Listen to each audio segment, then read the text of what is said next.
Good morning. I am going to do something that everybody hates when it's done. I'm going to spoil a movie for you. I just saw Barbie, and I want to tell you how it goes. Just kidding. I'm not totally kidding. The movie I'm going to spoil for you is, it's 24 years old.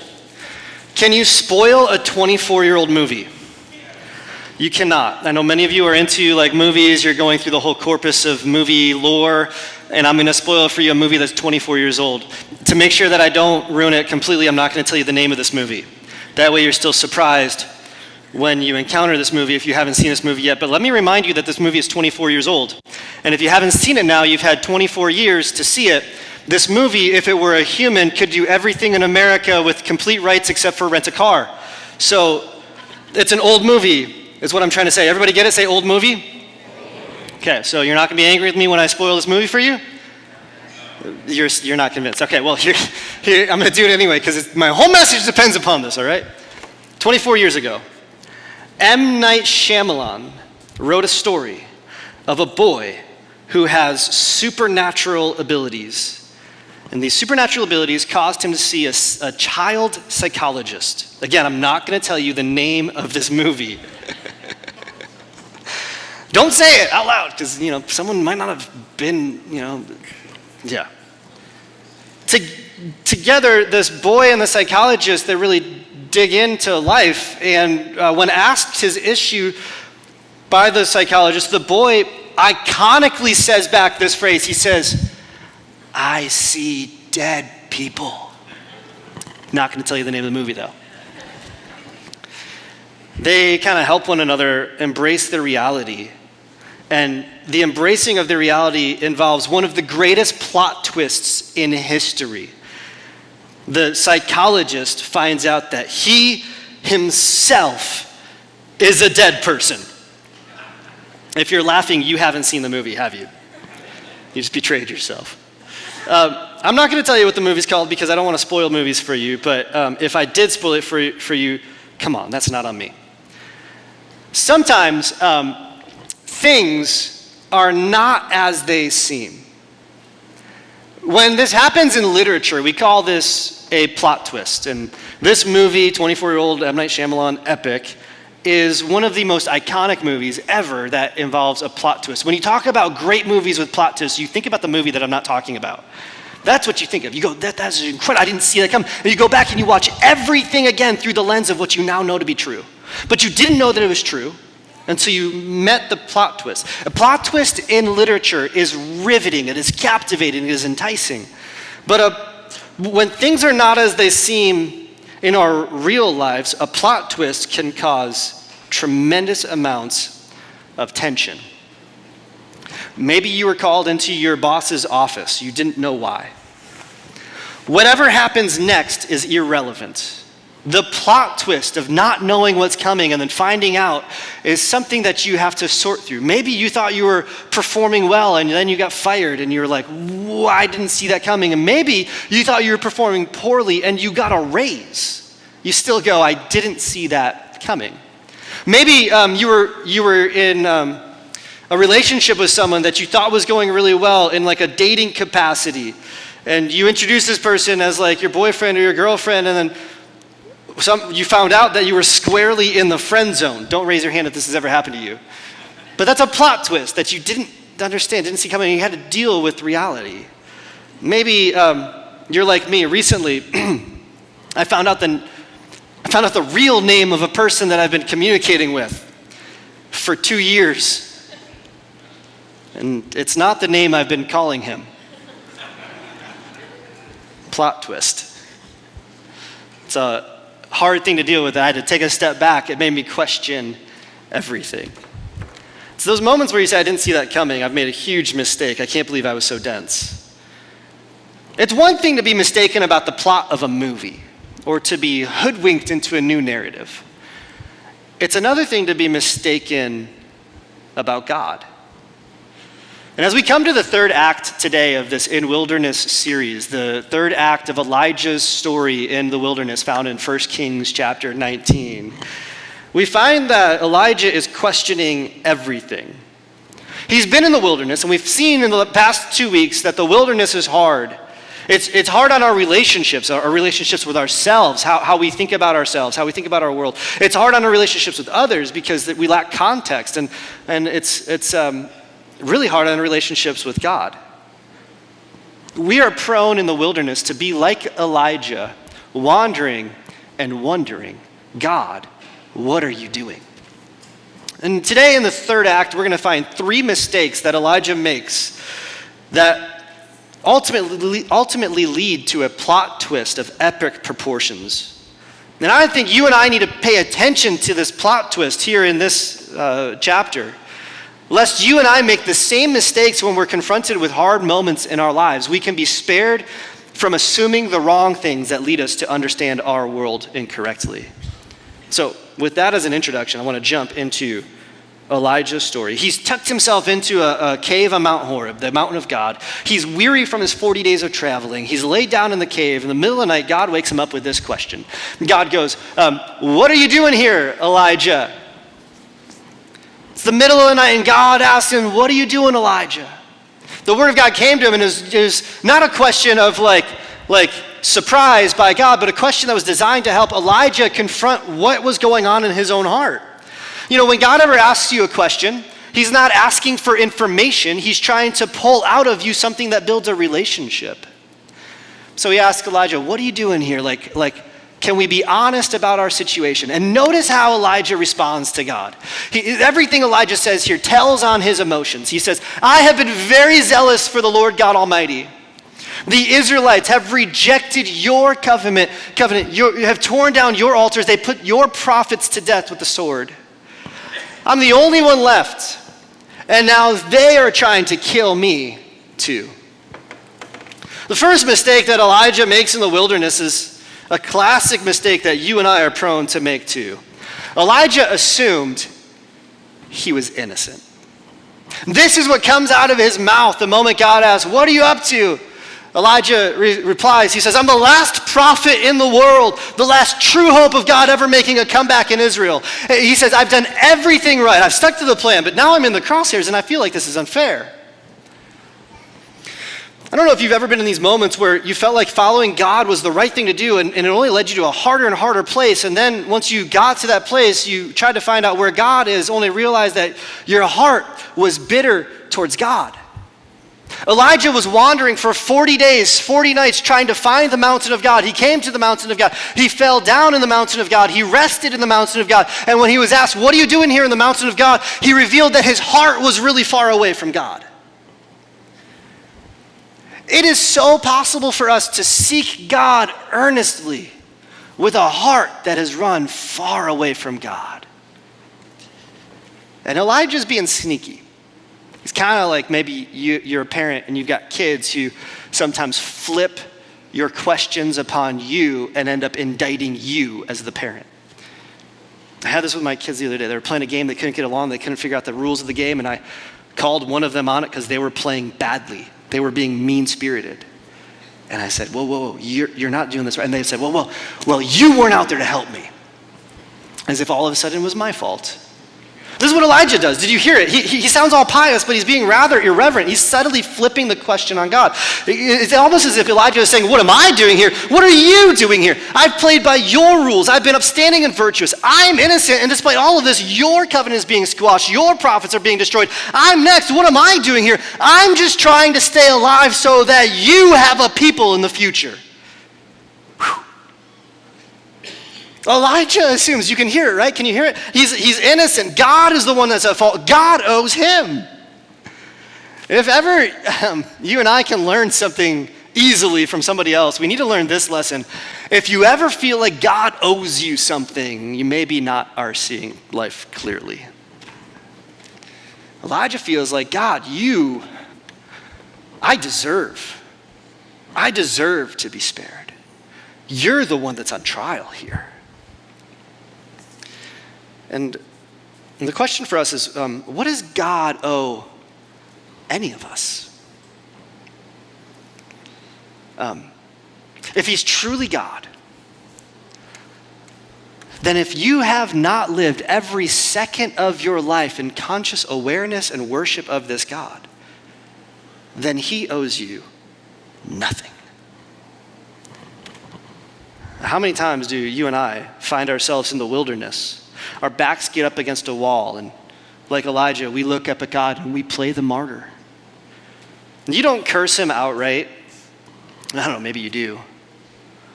But you try and do the right things to put God in a position of obligation towards you. I'm going to go to church because that's going to make God see how serious I am and how holy I am and how purposeful I am. And then he's going to have to move my life. And if he doesn't, it's all his fault. I did the right things. Or, we were just talking about money. I'm going to give God all my money and I'm going to make sure I take care of the poor. And then God's going to have to bless me. He's going to have to be good to me. It's his responsibility to take care of me. He'll be obligated to me. We assume God is going to bless us because we're the good guy in our story. We're the innocent one. And God is letting Elijah here betray his own self-importance with his answer. He's come to the mountain of God, but he doesn't actually care about the path of God. You say, Dan, what should he have said? I don't know. Maybe something as simple as what our song just said. I'm not enough unless you come. Would you meet me here again? Maybe that would have been honoring to God. Maybe, what are you doing here, Elijah? Might have been rightly answered by saying, God, I'm lost and I don't have what it takes. I'm here because the only hope that I have is you. Instead, what Elijah gives is, God, I'm here because the only hope you have is me. And this is Elijah's second mistake. He assumed that he was innocent, but here's the second thing he thought. He assumed God was inadequate. And now we don't fault Elijah for this. You've been there in your life. You felt that God wasn't going to be able to show up. He didn't have what it'd take. You'd finally exhausted the well of the miracles that God could provide for you. The wilderness, it's so hard for us to imagine God being a God of plenty, God being a God of adequacy, God being a God of power. And this is where Elijah is. He's wondering, God, I was on Mount Carmel. I saw the fire come down from heaven and devour a sacrifice. I saw you destroy the enemies of you who worshiped Baal. I saw it happen. I saw the spectacular. But I think you've run out of power. And God doesn't really appreciate it whenever his power and authority is challenged. And so God's about to drop a plot twist on Elijah. Look what he says next. The Lord said, go out, stand on the mountain in the presence of the Lord, for the Lord is about to pass by. This is Old Testament prophet language for I'll meet you in the parking lot afterwards. This is God kind of throwing down and being like, dude, do you want to go face to face on this one with me? Do you actually believe the words that are coming out of your mouth, or are you just frustrated with me? Because if you want to go mano e mano or divine e human, I will absolutely take that fight. And anyone who's been around the Old Testament would recognize that this is the same exact invitation that God gave to Moses exactly 400 years before Elijah stood on the same exact mountain. That Elijah was in the place where God had at once explained to another frustrated prophet who was also worried about God's adequacy and God's superiority. And God told Moses, Moses, here's all the things that I expect out of Israel, and to prove to you that I'm powerful and loving, I'm going to let you see me. And Moses goes out onto the rock, and the presence of God is so powerful and so mighty that Moses has to turn his face away. In fact, he's pushed into the cleft. I don't know what a cleft is. It's like a crevice. It's like this little corner of the mountain. Moses is pushed. He has to hide his face, and when he turns around, all he can do is see the backside of God's glory going by. Anyone who has heard this invitation could remember back to the time where Moses also had the same invitation to God. God looks at Elijah and says, would you come out onto the mountain? But before Elijah can walk out of the cave, this is what happens. All of a sudden, there's a storm. All of a sudden, just like in Kansas, the wind whips up. And outside, there's a wind that is so powerful and so damaging that rocks are smacking against the mountain, crushing into each other. But God is nowhere to be found in the storm. And after the storm, there's this earthquake that shook the mountain. And Elijah could feel him in danger, but God was nowhere to be seen in the earthquake. And then after the earthquake came a fire, blazing heat, one that came from a bomb. And outside, God was not in the fire. And after the fire,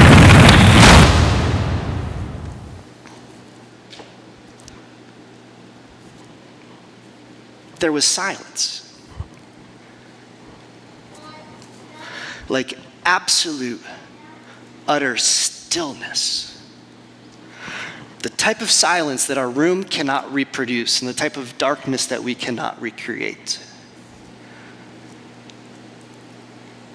And in this moment, Elijah felt the entire plot of his wilderness experience being twisted. We're going to let the house lights come back up so you're not stuck in the darkness. Elijah recognizes for the moment that he hears the sheer sound of nothing, that God had shown up. That God was there. The silent whisper draws Elijah into God's presence. It's a totally unexpected move. And notice what happens. He's drawn out of the cave after the wind and the earthquake and the fire. Look at what happens. He takes his cloak and he pulled it over his face, just like Moses did. And he went out and he stood at the mouth of the cave. Before we move on, I don't want you to miss the most powerful, obvious lesson here. It's that the way that God normally shows up isn't in theatrics or ostentatious displays. God is with us. The way God normally shows up in your life is through the regular, still, small voice. How do you hear God when he's deafeningly silent? You do what Elijah did. You wait until God's ready to talk. And this is what God does. He meets him out in the mouth of the cave, and the voice of God said to him the same exact question he started this with. What are you doing here, Elijah? After I've just shown you my power, shown you my glory, shown you that I am truly sufficient and adequate to meet your needs. After I've passed by you and you've been spared. After I've gently called you out of the cave with my comforting voice, what are you doing here now? And I wish Elijah would have said something like, I don't know, you tell me. I don't know how this ends. I'm happy, though, to know that the God of all fire, wind, and earthquakes is on my side. And that you can tell me to do whatever you need me to do. I'll do it. I get the picture. I'll go. That's not what Elijah says, and that's not what you and I say when we're in the midst of the wilderness either. How many people, you don't have to raise your hand, but how many of us know the stubbornness that exists in our own heart? That you think God needs to give you a sign, a wonder, a word, some sort of, God, if this is really you, write it in the stars. And you hope that an airplane goes by with one of those banners that says, Dan, this is what you're supposed to do, right? That a song's going to show up on a radio, or you'll get a text message from a random number that tells you exactly what it is, and they say, oh, by the way, this is what God told me to tell you. Some spectacle, some dramatic event. We expect that to happen, but God shows up in the whisper, in the silence. And we don't know what to do with that sometimes. So we do what we've always done. This is what he replies. He replies, I've been very zealous for the Lord God Almighty. The Israelites have rejected your covenant, tore down all your altars, put your prophets to death with a sword. I'm the only one left, and they're trying to kill me too. Does this sound familiar to you? It's the same exact thing, and this is not a scribal error. This is not some problem with the text itself. This is a problem with Elijah. Elijah made his third mistake here. Nothing has changed in his mind. Why? Because Elijah assumed that God's judgment was imminent. He assumed that God's plan and God's project that he had been assigned to was one of destruction and judgment and calling the world to repentance so that God could be worshiped. He assumed that this was a judgment, fire from heaven type of moment. Elijah expected to be vindicated. He expected to be proven right in the world stage. He expected God to be vindicated too, as he was vindicated. Part of the reason that Elijah went into the wilderness in the first place and became so despondent was because God's plan was apparently not successful in changing the hearts of people. Elijah had risked his life for God, and in his mind, for what? If the fire from heaven on Mount Carmel, if the return of the rain, if people didn't see God in the miraculous, why would they ever believe God in the mundane? God needs to be more miraculous. God needs to be more spectacular to take Israel back. Elijah truly believed that he was the only last true believer left, that God needed him. And his goal was noble, but his assumptions were totally wrong. I want to pause here for a moment because I think a lot of us, even living in America, we've got noble intentions as followers of God with wrong assumptions. I think Elijah acted as some of us are tempted to act today when we think that God needs us to bring about his major reforms to the world. Maybe followers of Jesus who have taken every platform that they have access to apply an Elijah-like mindset to call down God's fire upon the earth, upon all those who disagree with God, so that God's plan could win. How many people there are who fear that there's a shrinking remnant of followers of God in America who believe that it's time for us to raise up and fight, to win dramatic arguments, to hold spectacular gatherings. They imagine they're the ones who wield the judgment of God. And friends, what we learned from Elijah is that mindset and that motivation, it's all wrong. Elijah had God's plan and God's purpose and his place all mixed up. And God looks at Elijah, and the next thing that he says is listen, you want to know how all of this ends, Elijah? Because I don't feel like I'm really getting through to you. Let me just tell you point blank where this plot twist is going to take you at the end of this story. The Lord said to him this. He said, go back the way you came. Which, if you've been following for the past 3 weeks, it's a 40-day journey back out of the wilderness. Go back the way you came. Go back to a desert, the desert of Damascus. When you get there, anoint Hazael, who, by the way, was not an Israelite. He was a foreign king.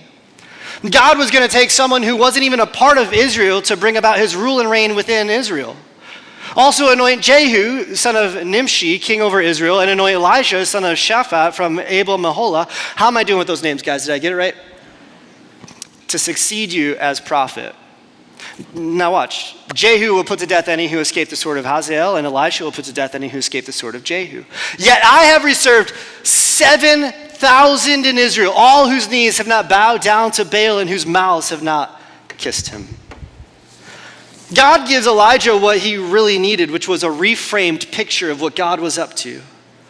Elijah needed to know, yes, that he wasn't alone, that God was with him. But he also needed to know that God was steps ahead of him, working, as it were, in stealth mode.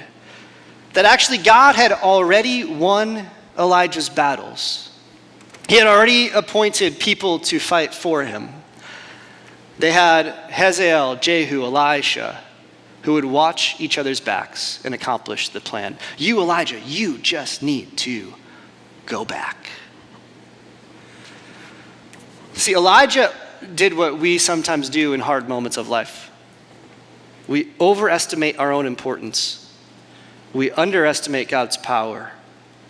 And we misunderstand God's purpose. God wasn't coming to bring fire upon Israel. God was coming to bring about a new flourishing for Israel. Elijah found out that God's greatest power wasn't his spectacles of nature. Wasn't stopping the rain. It wasn't sending down fire. It wasn't shaking the earth. God's greatest power is his grace. That Elijah just needed to experience the forgiveness of an almighty, powerful God to see that God loved him so. Grace is unearned kindness from God. Elijah wasn't looking for grace, but he found it. All of 1 Kings 19, if I could boil this whole entire series down to one word, it's this discovery in the wilderness of grace. God said to him, Elijah, you want fire from heaven, but if it fell the way that you wanted it, if justice, my justice came down from heaven to earth, Ahab and Jezebel would not be the only ones consumed by it. So would you. You see, the truth about Elijah is that he was an AWOL prophet who had deserted his post. He was afraid God couldn't finish the job. He'd die in insignificance. But what he found out is that God is kind of an expert in finding AWOL prophets, and that he's pretty good at reinstating you to your post so that you can see God's might and his glory in the future. In fact, God's invitation wasn't for Elijah to fight for God. It was for Elijah to watch and see how God has already won the battle. I feel like I got to say that again because I've lost you in a lot of big words lately.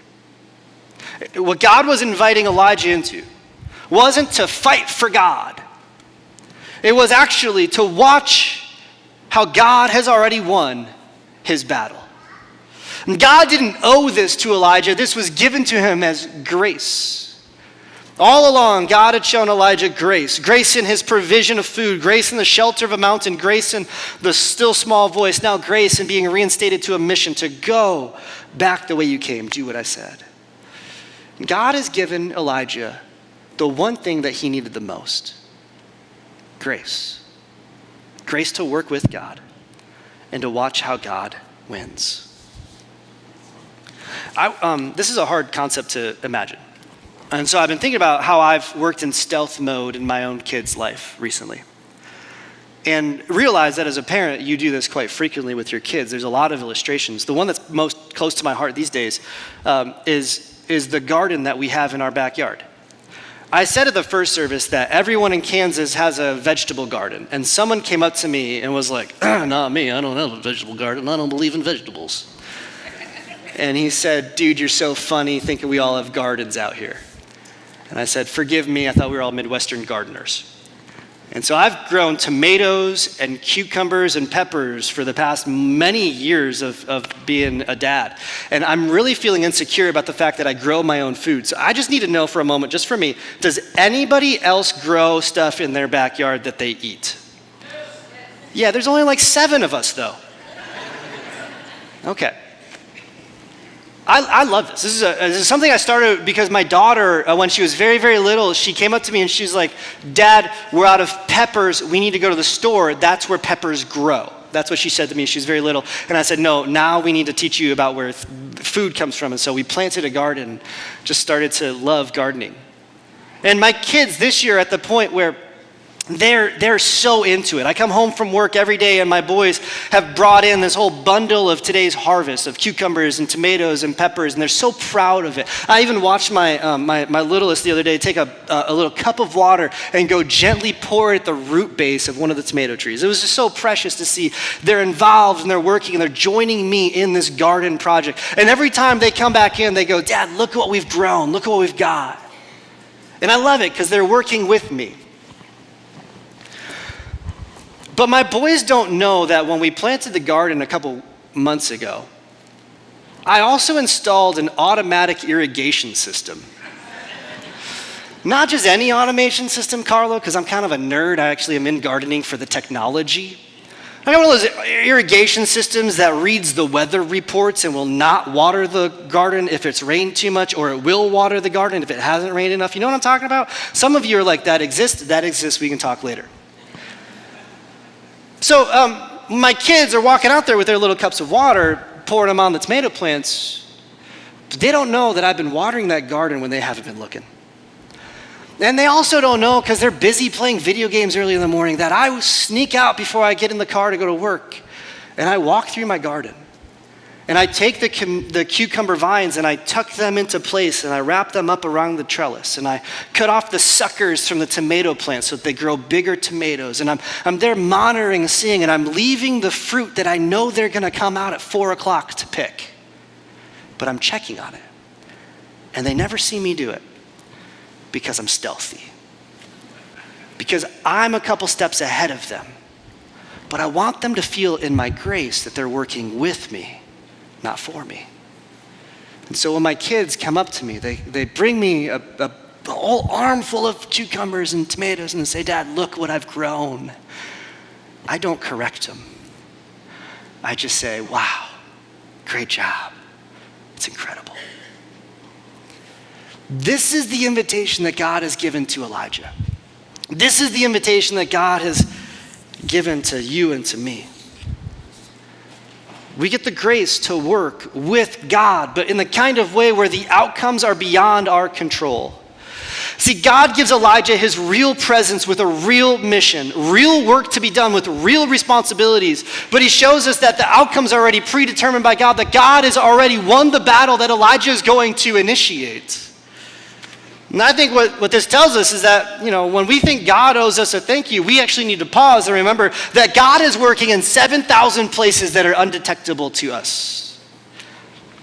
And this gets me to the close of this series, the final point of the series. What does it really teach us about God? What do we learn from 1 Kings 19? Is that ultimately Elijah points us to Jesus. Elijah the prophet is being invited here to trust in God in the same exact way that you and I are invited to trust in Jesus. By receiving good news, by receiving the greatest plot twist in life, that God is for his people and has already made a way for us to live full, free, and fruitful lives. You see, the whole thing is a metaphor for the gospel, that Elijah was spared the wrath of God by the rock. He had the wrath of God come down upon him, but because he was hidden within the mountain took all the blows of the wrath of God. That the wind and the rocks couldn't touch him. The storm couldn't get to him. The earthquake couldn't shake him. The mountain was shaken and not Elijah. The fire could rage, but it could never touch him because he was within the mountain, protected by God. Of course, the rock that saved Elijah, the rock that saves you and me, it's Jesus. Jesus is the rock, the one who took the wrath of God on the cross. By hiding ourselves in him, we are spared God's wrath and we're invited to join God in a battle that he's already won. By listening to the still small voice in his life, in our life, we come to have a relationship with him. We're both saved from our sin and our overestimation of who we are, and we're saved to our new relationship with the God who is way more powerful than we ever imagined. And we learn that Jesus didn't come to this world to bring about judgment to the world, but to bear the judgment of God for the world. It's a very different thing, and I want to say that one more time because I'd hate for us to preach all the way through 1 Kings 19 and your eyes to gloss over at that last point. That Jesus didn't come to bring the judgment of God with all of its fire and tornadoes and earthquakes. But he came to put himself in the way of the fire and the earthquakes and the tornadoes so that it would fall upon him and him alone. You say, Dan, this seems very speculative. Why do you believe this? Well, it's because in Jesus' life, the Gospel of Luke tells us this, the Gospel of Matthew tells us this, there's another mountain, it's called the Mount of Transfiguration, and that's where actually Jesus goes up the mountain with Peter, James, and John, but then Moses and Elijah come too. And I think the way that they were invited, I think God spoke to them and said, hey, why don't you go over to the mount? Because my glory is about to pass by. And they find their way to where Jesus is. And Peter, James, and John are looking at Jesus, and he's transfigured. His face is shining like the sun. Everything about him is completely unique. And Peter is so struck by this moment. He looks at Jesus and he says, Master, it's great for us to be here so that we can validate this story later, but I would love to stay here a little longer. Can I build us some shelters so that we can stay a little longer? And one of the reasons that Jesus says no is because they weren't designed to live up on the mountain forever. But also because Moses and Elijah didn't need a shelter, they already had one. They were just meeting him face to face for the first time. The shelter that protected them in the storm. The shelter that provided them refuge in the midst of the wilderness. They were looking at his eyes, seeing him face to face, feeling his grace, and seeing his love. And Jesus was talking with Moses and Elijah on that mountain and saying, hey, I've already won the battle, but here's how I'm going to do it. I'm going to go to the cross. clouds are gonna cover. The winds are gonna rage. I'm gonna die. The earth is gonna quake. I'm gonna be buried. I'm gonna rise again 3 days later. I'm gonna send my disciples out into the world and I'm gonna tell them to go because all authority, all power is vested in me. I'm the God of everything. But I'm also gonna send them with a promise that I'm with them always into the end of the age. I'm gonna send them fire from heaven to be with them forever. Friend, if you're in the wilderness today, if you're in the midst of a hard thing, you go, this is great, Dan, I love that Elijah got a second chance, but what does this mean for me? It means this, is that if you're up against it, God's got you covered. The worst thing that could ever happen to you, Jesus has gone through. And he looks at us and he says, look, I've got 7,000 ways that this plays out and you don't even know about it. Would you just go and follow me? If you're up against it, you need a miracle today. You feel like, God, I just need your voice. I just need you to speak to me. I just need you to like shake my world. Maybe what we learn is that God has already shaken it. Jesus has taken the shaking. And today he's just simply whispering to you saying, I'm here. It's okay. Because I win the battle, you win the battle. So why don't you come? Why don't you get out of the mountain, walk with me, and watch how I do it. Because I don't owe you anything. You just owe me everything. Come follow me. I've done it all for you. Just receive it.